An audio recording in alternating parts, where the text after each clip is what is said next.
Assalamualaikum warahmatullahi wabarakatuh. Kami akan memaparkan materi tentang studi kasus konflik sosial di lingkungan perusahaan. Sebelumnya perkenalkan, kami dari kelompok 4 yang beranggotakan Vina Setia Damayanti, Revi Fadila Zahra, dan Arin Nur Fajri. Kelompok Manajemen Stres dan Konflik Administrasi Pendidikan semester 3 kelas B yang diampu oleh Ibu Resya Fakhrunisa MPD. Materi pertama adalah stres. Stres merupakan kondisi dinamik yang di dalamnya seorang individu dihadapkan suatu peluang atau opportunity, kendala atau constraint atau tuntutan demand yang dikaitkan dengan apa yang sangat diinginkannya dan yang hasilnya dipersepsikan sebagai tindak pasti dan penting. Faktor penyebab stres di lingkungan kerja. Faktor di lingkungan kerja yang dapat menyebabkan stres pada diri karyawan antara lain beban kerja yang berlebihan, desakan waktu yang membuat karyawan tertekan, beberapa tekanan juga datang dari sikap pimpinan. Konflik dan ambiguitas peran mampu menyebabkan stres bagi karyawan. Stres dapat membantu atau merusak prestasi kerja tergantung seberapa besar tingkat stres itu.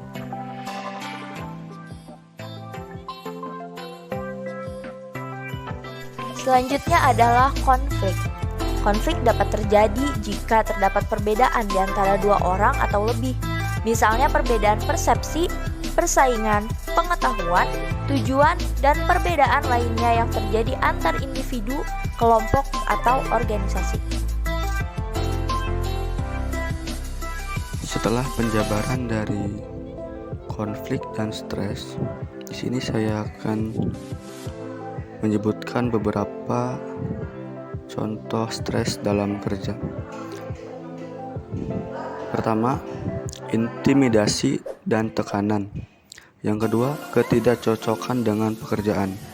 Ketiga, pekerjaan yang berbahaya. Keempat, beban kerja yang berlebih. Kelima, target dan harapan. Dan keenam, perbedaan antar nilai perusahaan dan karyawan. Baik, selanjutnya contoh beberapa konflik dalam kerja. Pertama, perdebatan. Kedua, ketegangan masalah pribadi. Ketiga, visi yang berbeda dalam pekerjaan. Yang keempat, perbedaan pendapat. Yang kelima, perbedaan dalam menentukan penyebab permasalahan. Keenam, perbedaan dalam menentukan solusi permasalahan. Ketujuh, perbedaan dalam menentukan cara penyelesaian konflik. Kedelapan, konflik intrapersonal. 9. Konflik emosional dan perasaan antar individu dengan kelompok.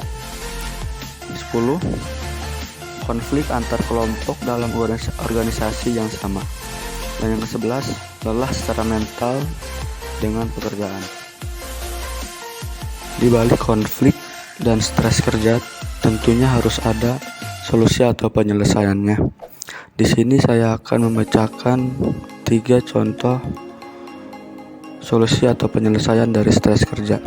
Yang pertama, karyawan dan atasan harus bersikap profesional. Kedua, tidak membawa masalah pribadi masuk ke dalam perusahaan. Dan ketiga, perusahaan yang seharusnya memilih pekerjaan sesuai dengan bidang dan minatnya. Selanjutnya, solusi dari konflik kerja. Pertama, menghadapi masalah. Kedua, berbicara dengan baik. Ketiga, bersikap tenang. Keempat, tetap netral. Kelima, menghargai pendapat. Keenam, mengajak berdamai. Dan yang terakhir, meminta bantuan. Baik, mungkin itu saja penjelasan studi kasus konflik sosial di lingkungan perusahaan yang dapat kelompok kami sampaikan. Kurang dan lebihnya kami mohon maaf.